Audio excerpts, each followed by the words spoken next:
memakan harta anak yatim dengan cara yang zolim.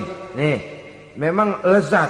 Anak yatim itu nggak tahu urusan apa-apa. Kita diamanahkan untuk mengurusinya. Kadang-kadang dibentuklah panitia penyantunan yatim piatu. Yatimnya mah tetap kelaparan, panitianya yang pada gendut.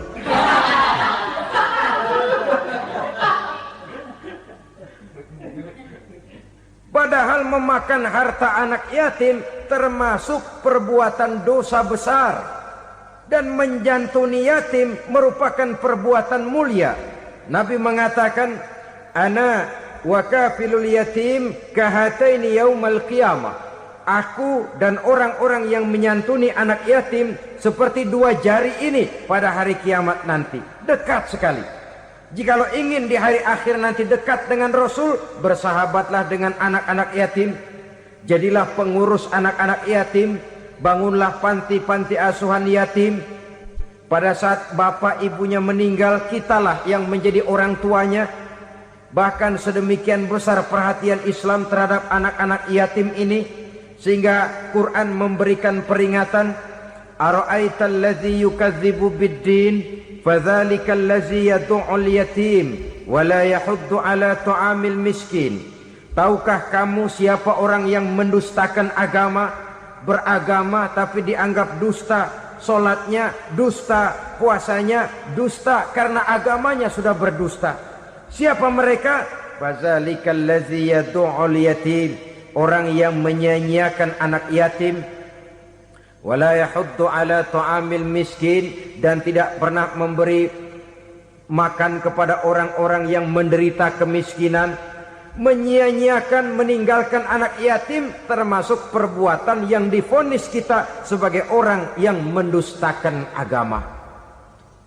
Saudara-saudara kaum muslimin rahimakumullah, maka sangat dicela mengeksploitir anak-anak yatim, menjadikan mereka sebagai kedok untuk mencari kekayaan pribadi.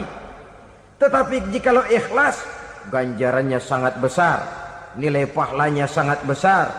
Menyantuni yatim tidak hanya setahun sekali. Kalau Muharram pakai istilah lebaran yatim, dibentuklah panitia, diberilah beras, uang 45.000 rupiah, alhamdulillah. Tapi jangan lupa, si yatim tidak hidup cuma satu hari. Dia tidak hidup cuma di bulan Muharram saja, dia hidup 12 bulan dalam setahun. Sebagaimana anak-anak yang lain, dia juga berhak punya masa depan. Dia juga berhak menikmati bangku sekolah. Dia berhak mengenyam arti dan makna pendidikan. Dia berhak membekali diri dengan ilmu dan pengetahuan seperti halnya anak-anak yang lain. Maka kita yang diberikan keluasan oleh Allah, ingatlah itu. Bersahabatlah dengan anak-anak yatim, santuni mereka. Perkara setahun sekali di bulan Muharram, alhamdulillah, itu bagus, bin Thayyib alias baik. Tapi tentu dan tentu sekali lagi, si yatim tidak hanya hidup di bulan Muharram. Dia hidup 12 bulan dalam setahun, 24 jam di dalam sehari. Oleh karenanya, menyia-nyiakan mereka pada saat posisi kita memang mampu akan memojokkan kita dalam satu posisi di mana kita dianggap sebagai orang yang mendustakan agama. Memakan harta anak yatim dengan cara yang zolim. Bapaknya udah meninggal, kebunnya lebar, anaknya dikelecehin. Nah, dah kamu gak usah pusing, nanti saya yang ngurus. Akhirnya bukan ngurus, nguras. Si yatim mungkin tidak tahu bahwa dia disia-siakan, haknya diambil, miliknya dizolimi. Tapi Allah yang akan membalasnya dengan seadil-adilnya. Maka makan harta anak yatim biasanya balasannya tokcer bin paten. Nggak banyak selang tempo itu, nggak percaya cobain dah. Nyobain aja kan nggak bayar, umpama. Memakan harta anak yatim dengan cara yang zolim, ganjarannya biasanya kontan. Kenapa?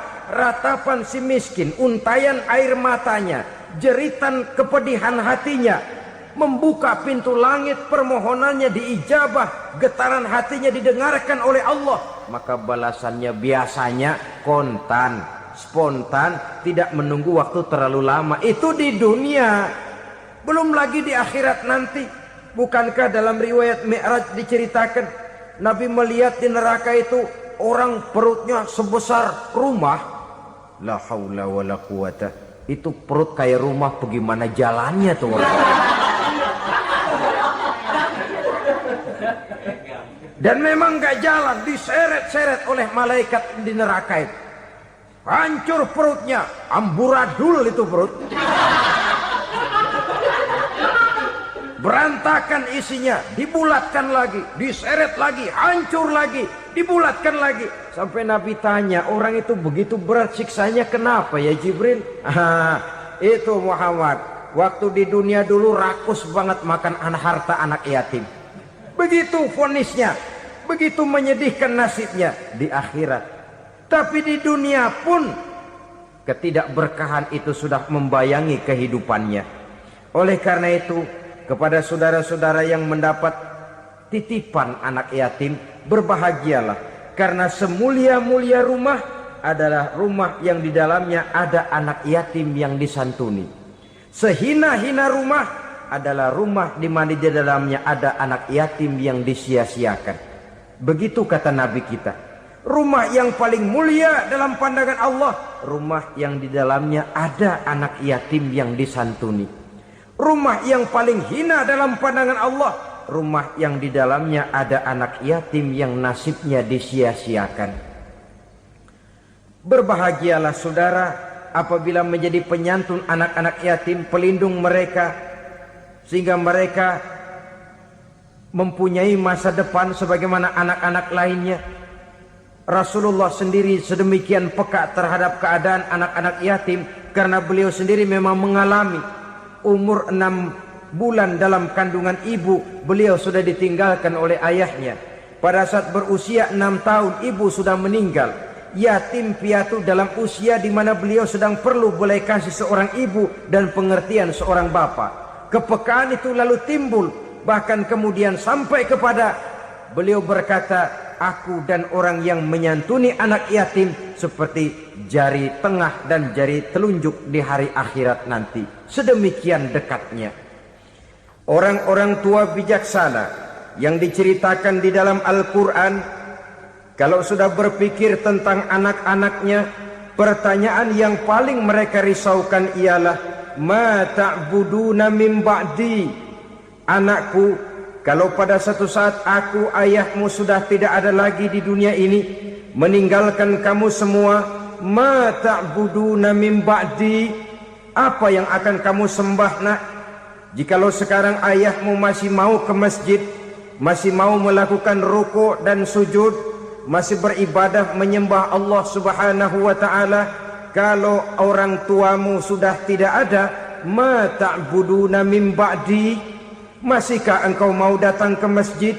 Masihkah engkau mau rukuk dan sujud? Masihkah engkau mau menyembah Allah Subhanahu wa ta'ala? Pertanyaan ini yang dipikirkan oleh Nabi Yakub kepada putra-putranya. Pertanyaan ini yang diteruskan oleh Nabi Ibrahim kepada anak-anaknya. Pertanyaan ini yang diwariskan oleh generasi ulama salafus saleh kepada para generasi berikutnya. Bagaimana kita generasi sekarang?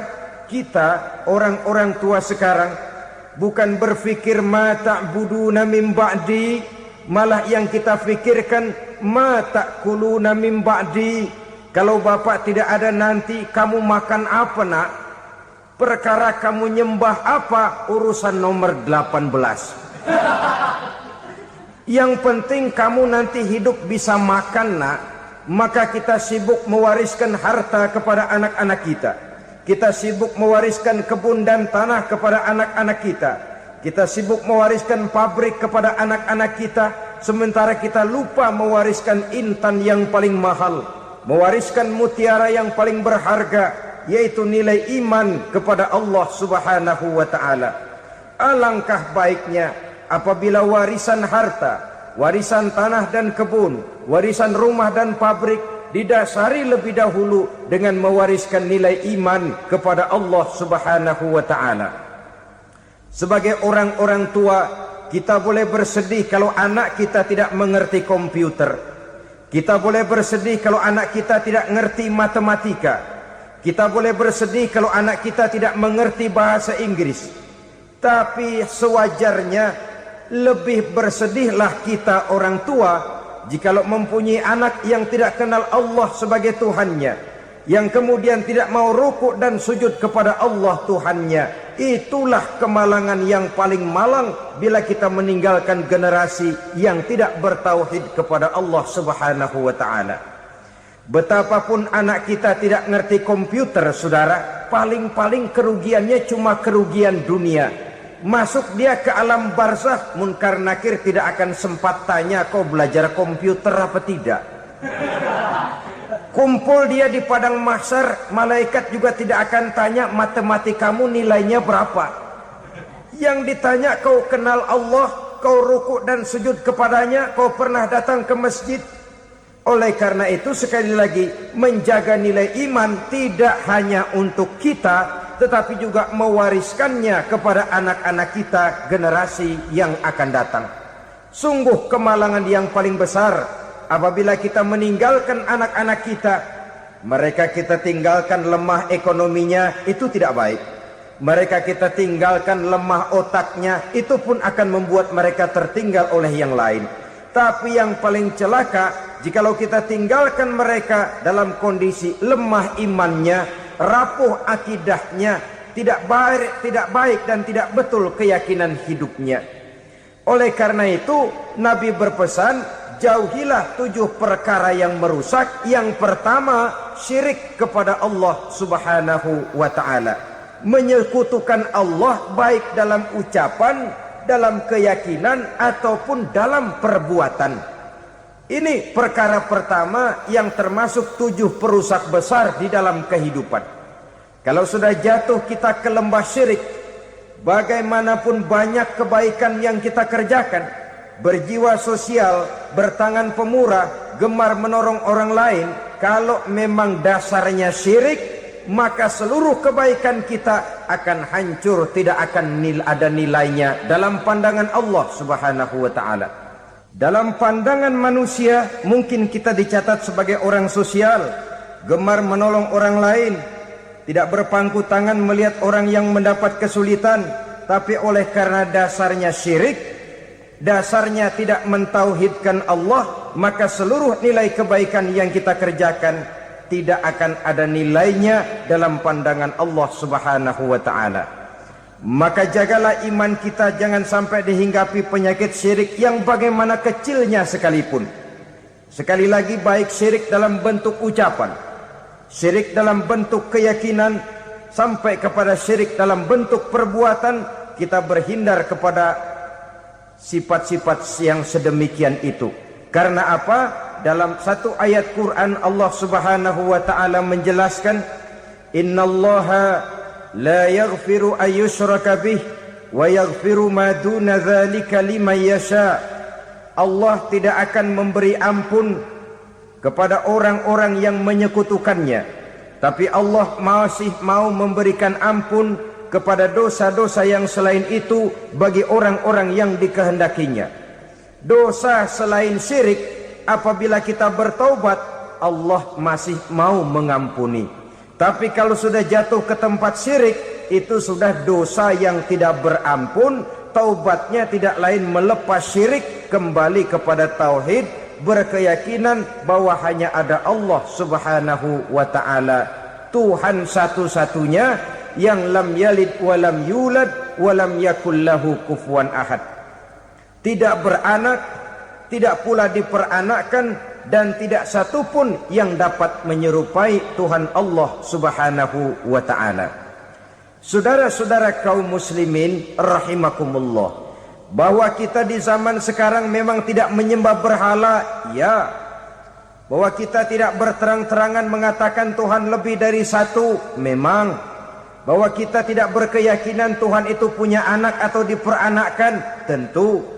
Tapi dalam perbuatan dan i'tiqad kita kadang-kadang jatuh tanpa kita sadari ke tempat yang bernama syirik ini. Oleh karenanya, di zaman di mana teknologi makin canggih, di mana kemajuan pembangunan makin menjangkau berbagai aspek kehidupan, diperlukan keseimbangan antara kemajuan fisik material dengan kemajuan mental spiritual. Apabila tidak ada keseimbangan, yang terwujud tentulah kepincangan, yang diawali dengan pincangnya cara kita berpikir, sehingga pada akhirnya akan mengarah kepada pincangnya cara kita berbuat dan bertindak di dalam kehidupan kita. Oleh karena itu Nabi berpesan, jauhilah sifat syirik, karena syirik merupakan dosa yang teramat besar. Ini sifat merusak yang pertama. Yang kedua kata Nabi, wasihra, jauhilah sihir. Sihir ini juga termasuk perkara yang merusak kehidupan. Kita semua sama-sama maklum bahwa sihir sebenarnya bukan persoalan baru. Sejak sebelum datang Islam, sihir itu sudah ada. Di zaman Yunani kuno sihir ada, di zaman Mesir kuno, di zaman Cina kuno, dan yang lain-lain yang serba kuno, sihir itu sudah ada. Bahkan para nabi pun, para rasul yang diutus oleh Allah Subhanahu wa taala senantiasa berhadapan dengan ahli-ahli sihir untuk menguji kebenaran dari misi yang mereka bawa. Sihir adalah perbuatan di luar kebiasaan yang bisa dikerjakan oleh ahlinya dengan bantuan jin atau setan. Hukum mempelajari sihir adalah haram, mengamalkannya lebih haram lagi. Sebab itu saudara-saudara, sihir merupakan perbuatan merusak yang harus kita jauhi. Ciri-ciri daripada perbuatan sihir, pertama, ia mengandung tipuan, bayangan khayal. Di zaman Nabi Musa misalnya, orang melihat tambang-tambang itu seperti ular. Nabi Musa melayangkan tongkatnya menjadi ular-ular besar yang memakan ular-ular kecil ciptaan tukang-tukang sihir Fir'aun tadi. Lalu sihir bisa terjadi dengan bantuan jin kafir atau setan. Kemudian ciri yang ketiga, sifatnya halus dan tersembunyi. Taruh kata ada seorang ahli sihir yang mempergunakan ayat-ayat Quran sebagai jompa-jampe, sebagai baca-bacaan, itu cuma sekedar kedok. Tujuannya tidak lain menjadikan agama sebagai ketok untuk membenarkan cara yang dimurkai oleh Allah Subhanahu wa taala. Satu hadis yang diriwayatkan oleh Imam Bazar dan Tabrani, Nabi berpesan, "Laisa minna man tatayyara lahu au takahhana au tukuhhina lahu au sahira lahu." Tidak termasuk ke dalam golonganku, kata Nabi. Tidak termasuk umatku. Siapa mereka? Man tatayyara lahu, orang yang bertatoyur. Apa tatoyur itu? Dari kalimat toyaro, artinya terbang. Toir biasa diartikan dengan burung. Tatoyaro percaya kepada suara-suara burung. Man tatoyaro lahu, mempercayai, meyakini dengan benar-benar kepada suara beburungan. Kan suka ada itu, nah bunyi burung tuh, maling liwat. Maling liwat. Burung bunyi, maling liwat. Itu termasuk tatoyaro lahu, percaya kepada suara burung.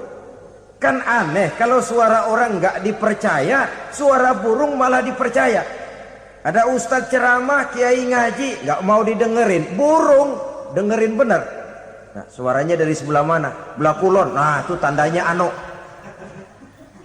Habis dihitung-hitung. Itu termasuk tatoyaro lahu. Au takahana, atau bertenung, au tukuhina atau minta ditenungkan, au sahirolahu atau melakukan perbuatan sihir atau minta disihirkan. Laisa minna, tidak termasuk ke dalam golonganku, kata Nabi.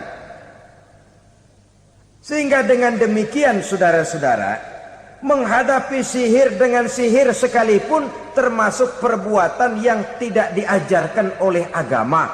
Kita kan mempelajari sihir untuk jaga diri, tidak apa-apa. Yang dilarang mengamalkannya, dilarang juga mempelajarinya. Sebab orang kalau sudah mengetahui, biasanya lalu terangsang untuk mencoba. Kalau percobaannya berhasil, biasanya terangsang untuk coba lagi dan coba lagi.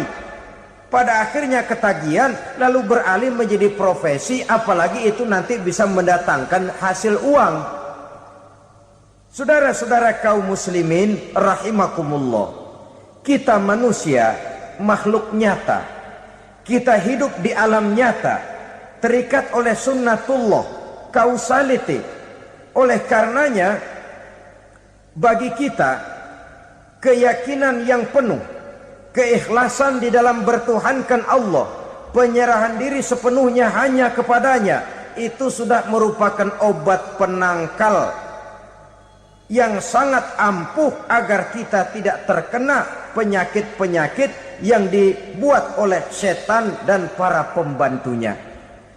Sehingga beberapa ayat Quran mengajarkan, misalnya a'udzu bikalimatillahi tammati min syarri ma khalaq, atau bismillazi la yadurru ma'asmihi syai'un fil ardi wala fis sama, dengan menyebut nama Allah yang tidak bisa mendatangkan bahaya sedikit pun, dari baik yang datang dari langit maupun yang datang dari bumi. Jiwa yang kosong dari keyakinan yang penuh kepada Allah, jiwa yang penuh was-was dan ragu-ragu, itu yang mudah terserang oleh penyakit-penyakit yang dikerjakan oleh para tukang-tukang sihir, yaitu oleh setan dan seluruh para pembantunya. Kemudian hadis kedua yang diriwayatkan oleh Imam Ibnu Hibban, Nabi bersabda, la yadkhulul jannata mudminu khamrin wala mu'minu bisihrin wala qati'u rahmin. Tidak masuk surga. Ini Nabi yang bilang, tidak masuk surga. Siapa itu? Pertama, mudminu khamrin, orang yang berkekalan dalam mabuk. Selalu mudminun itu sudah menjadi perbuatan rutinnya, tidak kapok-kapoknya, teler seumur hidup. Mudminu khamrin, tidak masuk surga orang yang selalu bermabuk-mabukan. Yang kedua, wala mu'minu bisihrin, orang mukmin tapi main sihir. Ini juga oleh Nabi diperingatkan, tidak akan masuk surga orang mukmin tapi suka main sihir. Wala qati'u rahmin, dan tidak juga orang yang memutuskan silaturahmi. Tiga macam manusia yang diperingatkan Nabi tidak akan masuk surga: orang yang selalu mabuk, orang mukmin yang main sihir, dan orang yang memutuskan silaturahmi.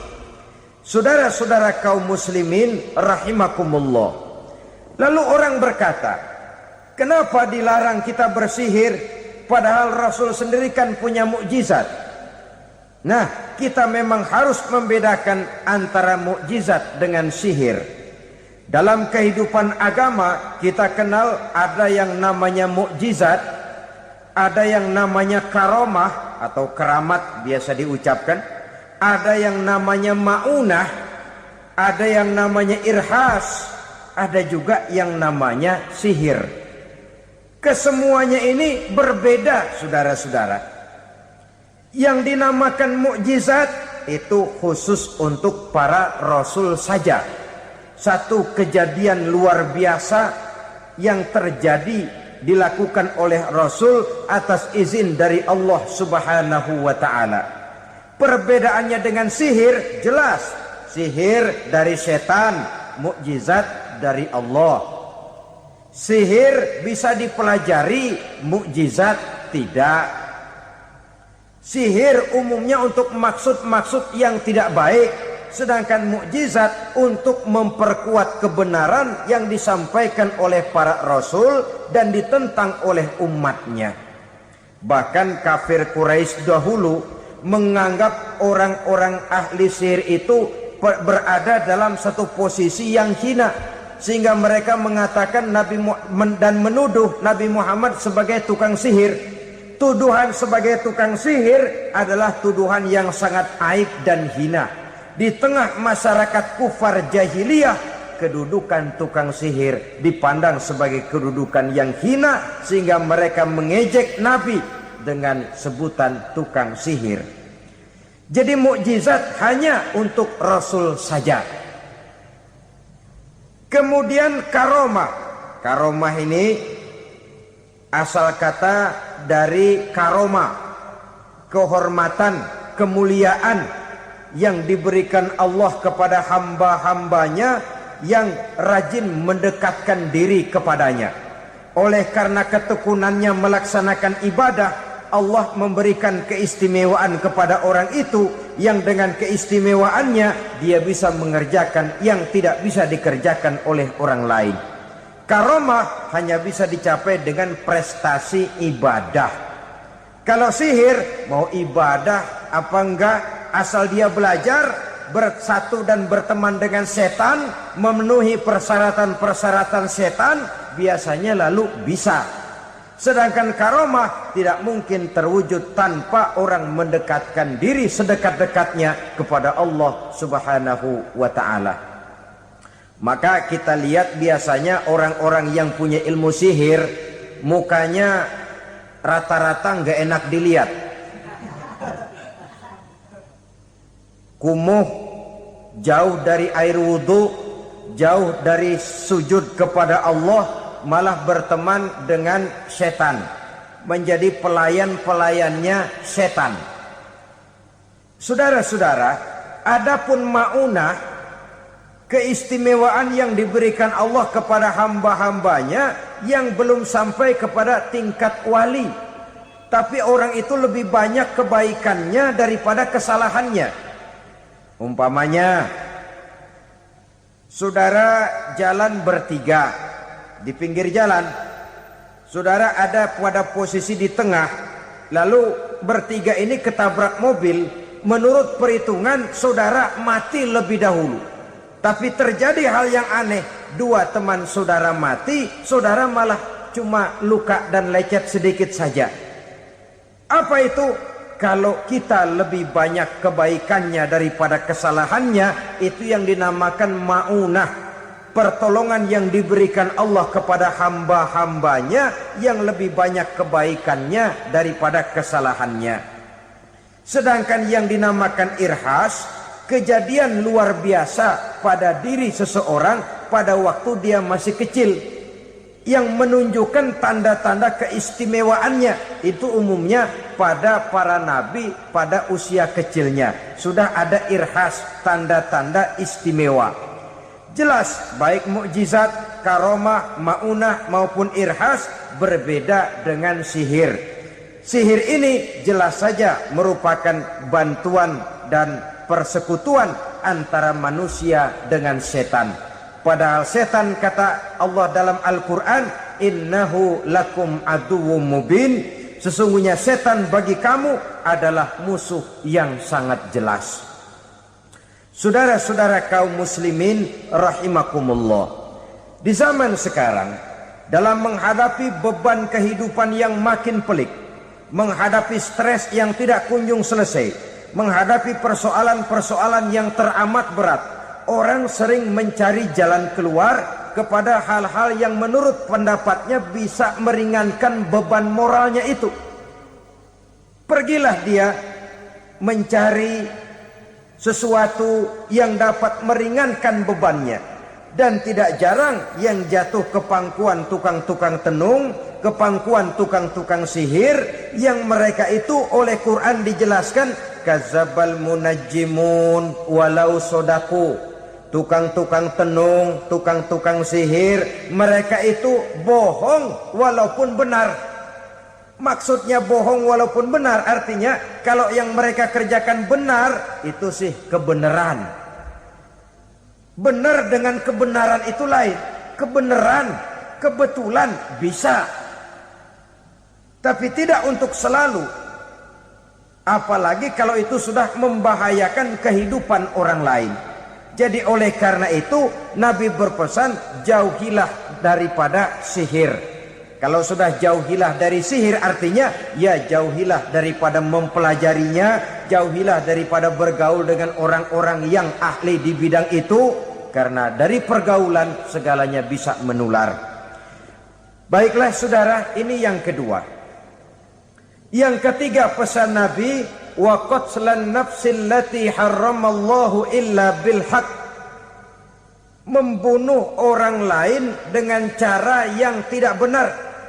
Membunuh orang yang diharamkan oleh Allah Subhanahu wa taala untuk melakukannya kecuali dengan alasan yang benar. Kita tahu Islam adalah agama damai. Sesuai dengan namanya, ia tidak dikembangkan dengan pedang dan kekerasan. Ia dikembangkan dengan keteladanan dan tuntunan moral. Oleh karena Islam bukan agama kekerasan, Islam pun tidak mementingkan dan mengajarkan kekerasan kecuali dengan alasan yang benar dan bisa dipertanggungjawabkan. Membunuh dengan sengaja, menghilangkan nyawa orang lain tanpa alasan yang bisa dibenarkan adalah merupakan dosa besar dan satu di antara 7 perkara yang bisa mendatangkan kerusakan dalam kehidupan dan yang hendaknya harus kita jauhi. Saudara-saudara kaum muslimin rahimakumullah, beberapa waktu yang lalu di sebuah kota kecil yang indah bernama New Auckland. Saudara tahu New Auckland? Itu dari Gunung Kidul masih ngidul lagi. Pernah diadakan satu seminar yang membicarakan bagaimana menyelamatkan masyarakat manusia dari bahaya Perang Dunia Ketiga. Diperkirakan kalau terjadi Perang Dunia Ketiga, manusia tidak akan tersisa. Sebab apa? Pada waktu itu cadangan nuklir yang dimiliki oleh bersama Amerika dan Rusia konon sudah sanggup memusnahkan 6 miliar manusia pada saat jumlah manusia baru 5 miliar. Jadi kelebihan nuklir dunia ini. Kalau terjadi Perang Dunia Ketiga, sulit manusia untuk tersisa. Maka dibahaslah di dalam seminar itu, wah, supaya tidak terjadi Perang Dunia Ketiga, maka perlombaan membuat senjata-senjata canggih, alat-alat pembunuh modern harus segera dibatasi. Dibahas, tidak mungkin kita membatasi perlombaan membuat senjata. Kenapa? Makin maju ilmu dan teknologi, makin canggih senjata yang ditemukan. Atom sudah meningkat menjadi nuklir, nuklir sudah meningkat menjadi neutron, dan kita tahu bom yang bernama neutron ini bom yang cukup membunuh tanpa perlu merusak. Artinya kalau dia diledakkan di kota kita ini, bangunan utuh, jembatan tidak ambruk, rumah-rumah tetap berdiri, tapi semua yang bernama hidup mati. Itu katanya lebih sopan dari bom atom. Sebab kalau si atom ini sudah membunuh, merusak pula. Neutron cukup membunuh saja tanpa perlu merusak. Jadi majunya senjata-senjata teknologi sebagai akibat yang logis dari kemajuan ilmu pengetahuan ini tidak bisa kita batasi.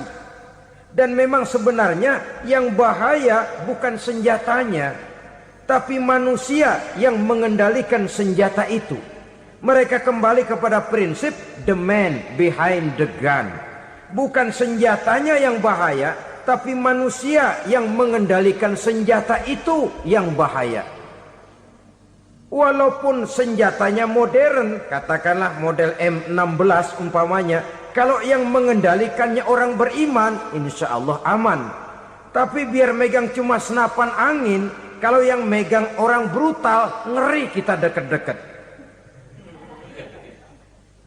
Apalagi kalau memang bukan ahlinya menggunakan senjata, bisa ngeker kaki kena jidat.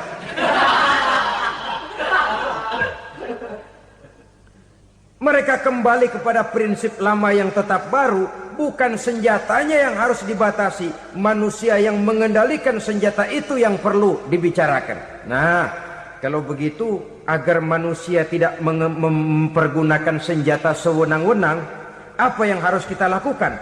Ya, manusianya harus bermoral. Ya, tapi moral yang mana? Di dunia ini banyak ajaran tentang moral. Itu pun mudah saja. Di sini kan kita undang saja ahli dari berbagai agama untuk membicarakan konsep perdamaian menurut agamanya masing-masing. Baik, setuju itu? Setuju. Maka tampillah para ahli agama, mereka kembali kepada prinsip moral daripada konsep yang terkandung di dalam ajaran agama untuk menegakkan perdamaian. Mula-mula naiklah ahli dari agama Hindu, dibacakan konsep perdamaian menurut ajaran agama Hindu, bahwa untuk damai manusia harus meninggalkan nafsu keduniaannya, menempuh samsara dan sebagainya untuk mencapai nirwana, menjauhi kemegahan dan kemewahan dunia. Ini lalu dibahas, rasanya juga tidak mungkin ini. Kemudian dari agama Nasrani, bahwa untuk damai manusia harus menciptakan sifat kasih sayang. Kalau ditampar pipi kiri, berikan pipi yang kanan. Kalau diberikan selendang, berikan baju. Nanti orang kasihan, lalu dia tidak akan nampar lagi. Ketika ini dibahas, ternyata rasanya pun tidak mungkin bisa diterima. Karena apa? Di zaman sekarang orang ditampar pipi kiri, dikasih pipi kanan. Bukan kasihan, gemes. Damai belum tentu, bonyok udah jelas. Lalu ketika dibacakan konsep perdamaian menurut Quran, di mana disampaikan ayat wa jazaa'u sayyi'atin sayyi'atun misluha faman afa wa aslaha fa ajruhu 'ala Allah. Balasan terhadap satu kejahatan adalah kejahatan yang seimbang. Tetapi barang siapa yang memberi maaf dan mencari jalan damai, itulah yang terbaik dan akan mendapat pahala dari Allah Subhanahu wa ta'ala. Kamu tidak salah ditampar pipi kirimu, tampar lagi pipi kirinya sekeras dia menampar pipi kirimu. Nanti orang tidak mau menampar kita karena dia tahu kalau dia tampar kita, dia akan menderita tamparan sekeras dia menampar kita. Akan terjadilah prinsip saling hormat menghormati, tidak saling ganggu, tidak saling usil, tidak saling jahil. Atas dasar ini perdamaian bisa ditegakkan. Mereka bisa menerima konsep ini, tapi kemudian seminar ditutup tanpa satu keputusan resmi. Kenapa? Terus terang mereka kagum dengan konsep Islam, tapi sentimen lama terhadap nilai-nilai Islam telah menutup mata mereka untuk menerima kebenaran dari ajaran Al-Quranul Karim. Saudara-saudara kaum muslimin rahimakumullah, kembali kita kepada persoalan pokok. Roh adalah dari Allah. Dia akan kembali kepada Allah, milik mutlak dari Allah. Tidak pantas kita merampasnya dari orang lain. Tidak wajar kita menghilangkannya tanpa alasan yang dibenarkan oleh agama. Di zaman sekarang, akibat persaingan hidup yang makin tajam, lapangan kerja yang makin sulit, tensi ekonomi yang makin tinggi, atau karena nilai moral yang makin rendah, atau juga karena rapuhnya pegangan orang kepada agama, nyawa rasanya sudah sedemikian murahnya. Berbagai kasus membuat berdiri bulu roma kita. Ada mayit, ada manusia dipotong 6, dicincang macam kambing. Ada yang dipotong 5, ada yang dipotong 13, dikardusin, dibuang ke tempat sampah. Inna lillahi wa inna ilaihi raji'un. Gejala apa ini? Kanibalisme. Manusia sudah demikian sadisnya, manusia sudah sedemikian buasnya, sehingga sesama manusia diperlakukan seperti hewan. Padahal hewan sendiri belum pernah macan makan macan, bagaimanapun buasnya macan. Belum pernah serigala memakan serigala, bagaimanapun brutalnya serigala. Tetapi manusia makan manusia di zaman sekarang kadang jadi kenyataan dalam kehidupan kita. Kadang persoalannya remeh saja. Soal uang 200 perak, pisau bicara, nyawa melayang. Soal rokok sebatang, celurit bicara, nyawa melayang. Soal-soal yang sama sekali tidak prinsip, begitu mudah kita menghilangkan nyawa orang lain. Padahal Nabi pernah memperingatkan, apabila dua orang muslim sudah berkelahi dan berbunuh-bunuhan, al-qatil wal maktul finnar, yang membunuh dan yang terbunuh dua-duanya neraka. Sahabat heran, ya Rasul, kalau yang terbunuh, kalau yang membunuh masuk neraka itu sih wajar, tapi yang terbunuh kenapa neraka juga? Beliau menjawab, dua-duanya sudah punya niat untuk saling membunuh. Niatnya itu yang diponten. Yang terbunuh cuman lagi apes aja, keduluan dia. Umpama tidak terbunuh, pasti dia yang akan membunuh. Oleh karenanya al-qatil wal maktul, yang membunuh dan yang dibunuh finnar, dua-duanya masuk ke dalam neraka. Islam menghormati kehidupan. Tidak hanya terbatas kepada sesama muslim, orang-orang yang berlainan agama pun yang mau hidup berukun, damai, berdampingan dengan umat Islam, jiwa mereka, darah mereka dilindungi oleh nilai-nilai Islam yang disebut dengan kafir zimmi ini. Mengganggu mereka sama saja dengan mengganggu aku, kata Nabi. Jadi oleh karena itu, sayangilah sesama. Kehidupan adalah anugerah Allah, bukan wewenang kita untuk mencabutnya dari orang lain. Bukan wewenang kita untuk merampas dan menghilangkannya dari orang lain. Apa yang tidak enak terjadi pada diri kita, begitu pula lah apabila terjadi pada diri orang lain. Sehingga Nabi mengatakan, la yu'minu ahadukum hatta yuhibba li akhihi ma yuhibbu li nafsihi. Belum dikatakan beriman seseorang kamu apabila dia belum mencintai saudaranya seperti ia mencintai dirinya sendiri. Apa yang enak dirasakan oleh orang lain, enak juga dirasakan oleh dia. Mengukur orang lain dengan diri sendiri. Kalau orang lain tanpa salah saya fitnah, kalau saya tanpa salah difitnah orang, enak apa enggak? Enggak, orang lain juga begitu. Kalau orang lain tanpa salah saya tempeleng kepalanya, enak apa tidak? Tidak. Orang lain juga begitu. Yang tidak enak terjadi pada diri kita, tentu tidak enak juga kalau terjadi pada orang lain. Mengukur orang lain dengan diri sendiri, sehingga tidak timbul sifat egois, tidak menari di atas bangkai orang lain, tidak mendirikan kebahagiaan di atas untayan air mata orang lain. Sehingga dengan demikian saudara-saudara, dia bisa menghormati kehidupan, menghormati orang lain sebagaimana dia ingin dihormati. Inilah perbuatan ketiga yang merusak, membunuh orang lain dengan yang diharamkan Allah tanpa alasan yang benar. Yang ketiga. Kemudian yang keempat, perbuatan merusak wa aklar riba, makan riba.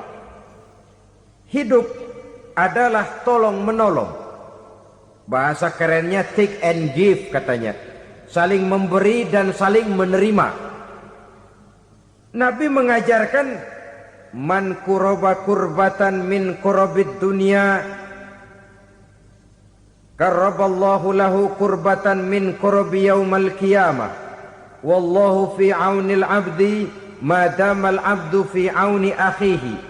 Siapa yang meringankan beban dari beban-beban yang diderita seseorang di dalam kehidupan dunia, Allah akan meringankan bebannya daripada beban-beban yang harus dipikulnya di hari kiamat nanti. Wallahu fi aunil abdi Madamal abdu fi auni akhihi, Allah senantiasa akan menolong seorang hamba selama hamba itu masih mau menolong saudaranya. Allah selalu akan menolong seorang hamba selama hamba itu masih mau menolong saudaranya. Apabila kita sudah berpangku tangan terhadap kesulitan orang lain, biasanya pun pada saat kita mendapat kesulitan, kita akan sulit juga memperoleh pertolongan. Nah, riba alias renten, kedoknya adalah menolong orang, tapi sama juga bulu buntutnya dilepas, palanya dicekek. Menolong orang pada akhirnya menjadi beban bagi seseorang, dan memang mencari orang-orang yang berada dalam posisi kesulitan. Biasanya di daerah-daerah di mana musim paceklik, jadi lapangan kerja sulit, sedangkan urusan perut tidak bisa ditunda. Akhirnya orang terjebak ke dalam rentenir, ke dalam riba, ke dalam renten. Bunga berbunga, sehingga satu saat jumlah bunganya bisa lebih besar dari jumlah pinjaman pokoknya. Kemudian kalau juga ternyata tidak bisa dibayar, rumah jadi taruhan. Memang rumah satu-satunya, begitu rumah ditarik mulain camping. Bukankah pada akhirnya akan mewariskan kesengsaraan? Oleh karena itu, kepada kita berusahalah jangan berhubungan dengan rentenir, jangan makan renten dan riba. Kepada mereka yang melaksanakan riba, walaupun mendatangkan keuntungan materi, tapi percayalah, harta yang didapat dengan jalan riba tidak akan membawa keberkahan. Manakala tidak membawa keberkahan, dia tidak akan mendatangkan ketenangan di dalam kehidupan kita. Oleh karenanya, memakan harta riba termasuk perbuatan yang merusak sendi-sendi kehidupan sosial, merusak kehidupan orang lain, merusak kehidupan masyarakat, tetangga, pergaulan, dan sebagainya. Yang kelima, wa akla malil yatim, memakan harta anak yatim dengan cara yang zalim. Nih, memang lezat. Anak yatim itu nggak tahu urusan apa-apa. Kita diamanahkan untuk mengurusinya. Kadang-kadang dibentuklah panitia penyantunan yatim piatu. Yatimnya mah tetap kelaparan, panitianya yang pada gendut.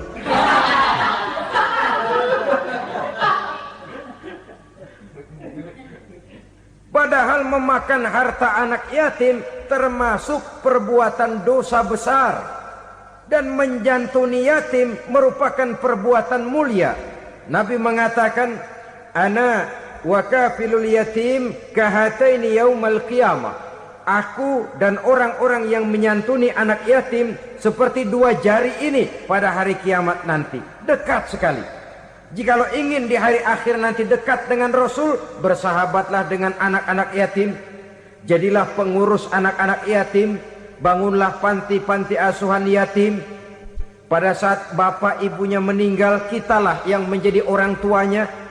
Bahkan sedemikian besar perhatian Islam terhadap anak-anak yatim ini, sehingga Quran memberikan peringatan, ara'aital ladzi yukadzibu biddin fadzalikal ladzi yad'ul yatim wa la yahuddu ala ta'amil miskin. Tahukah kamu siapa orang yang mendustakan agama? Beragama tapi dianggap dusta, solatnya dusta, puasanya dusta, karena agamanya sudah berdusta. Siapa mereka? Fazalikal ladzi yad'ul yatim, orang yang menyia-nyiakan anak yatim. Wala yahuddu ala ta'amil miskin, dan tidak pernah memberi makan kepada orang-orang yang menderita kemiskinan.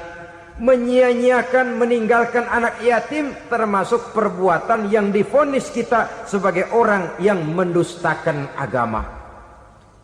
Saudara-saudara kaum muslimin rahimakumullah, maka sangat dicela mengeksploitir anak-anak yatim, menjadikan mereka sebagai kedok untuk mencari kekayaan pribadi. Tetapi jikalau ikhlas, ganjarannya sangat besar. nilai pahalanya sangat besar. Menyantuni yatim tidak hanya setahun sekali. Kalau Muharram pakai istilah lebaran yatim. Dibentuklah panitia, diberilah beras, uang 45.000 rupiah, alhamdulillah. Tapi jangan lupa, si yatim tidak hidup cuma satu hari. Dia tidak hidup cuma di bulan Muharram saja. Dia hidup 12 bulan dalam setahun.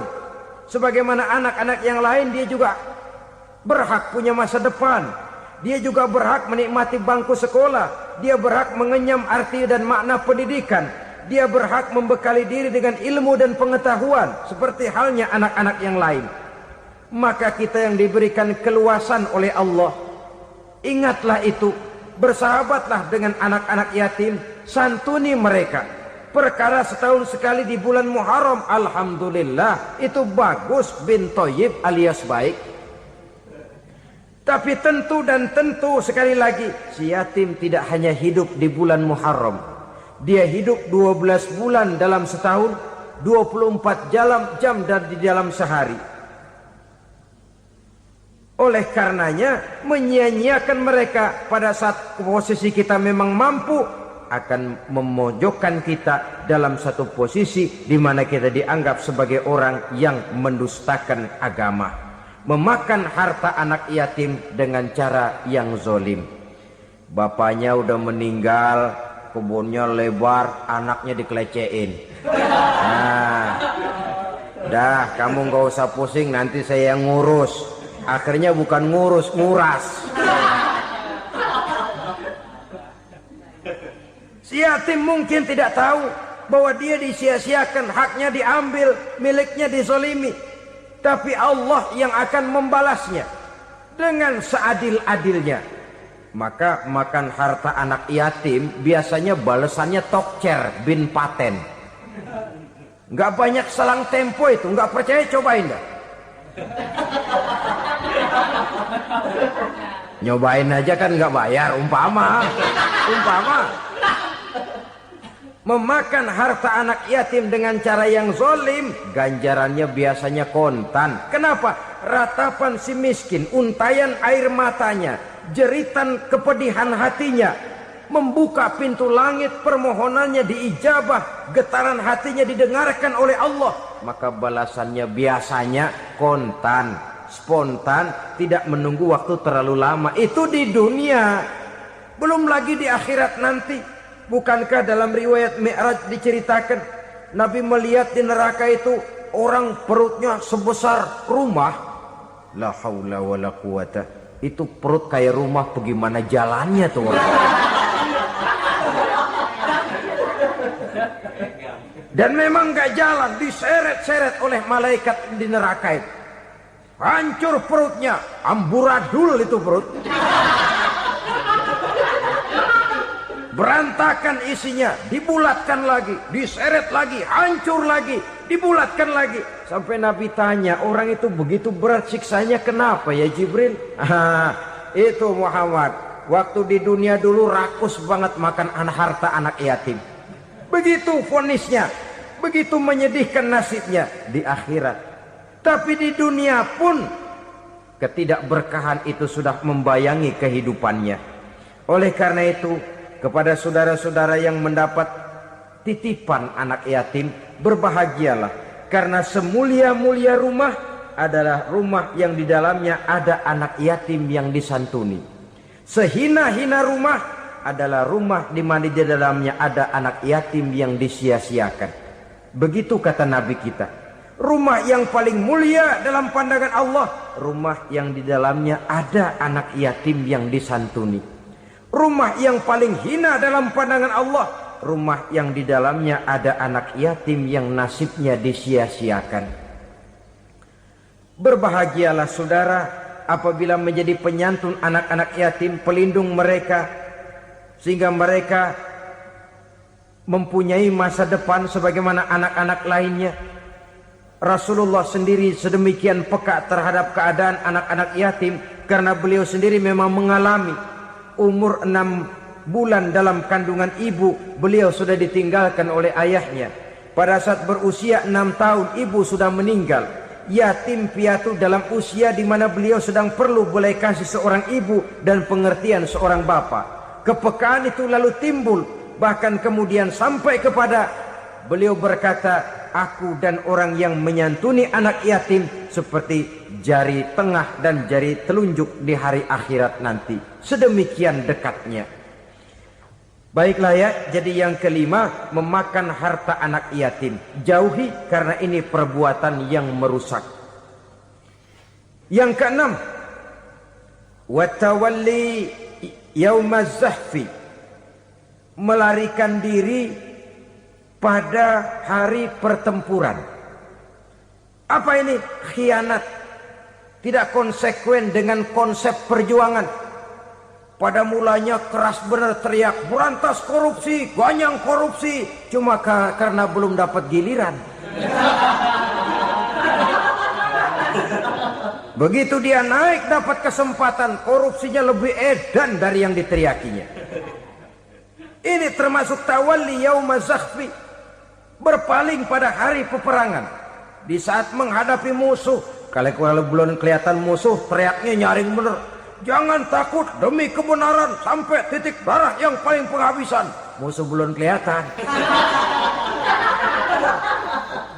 Begitu musuh sudah kelihatan, paling dulu lari ke belakang. Kalau diajak berjuang ada saja alasannya. Sehingga Quran memberikan peringatan kepada kita semua. Mengapa kamu ini berat? Kalau sudah diajak berjuang di jalan Allah, kakimu seperti terhunjam berakar di perut bumi. Berat untuk melangkah berjuang. Lari dari pertempuran tidak konsekuen dengan konsepsi perjuangan. Mau enaknya saja. Dalam kondisi yang sulit lalu berpangku tangan. Ini termasuk ciri munafik yang di dalam Al-Quran disindir dengan bahasa kullama adha'a lahum masyaufi wa iza azlama alaihim qamu. Waktu terang mereka jalan, giliran gelap mereka mandek. Artinya, maksudnya, kalau giliran ada untungnya aja, rame-rame teriak Islam. Tapi begitu diminta berjuang, dituntut berkorban, rame-rame mundur. Waktu dilihat di Islam ada untungnya, rame-rame teriak Islam. Pak, saya Islam banget, Pak. KTP saya Islam, Pak. Pokoknya Islam banget dah. Tapi ketika diminta berjuang, dituntut sedikit berkorban, rame-rame mengundurkan diri.